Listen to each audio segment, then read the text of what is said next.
अघि आउँदा चाहिँ एकदम राम्रै थियो। अब अहिले चाहिँ यस्तो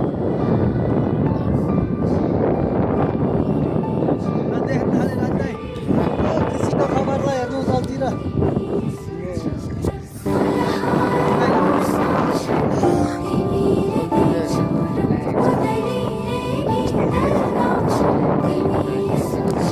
त्यो चाहिँ हामी अघि आएको बाटो हो। त्यो तल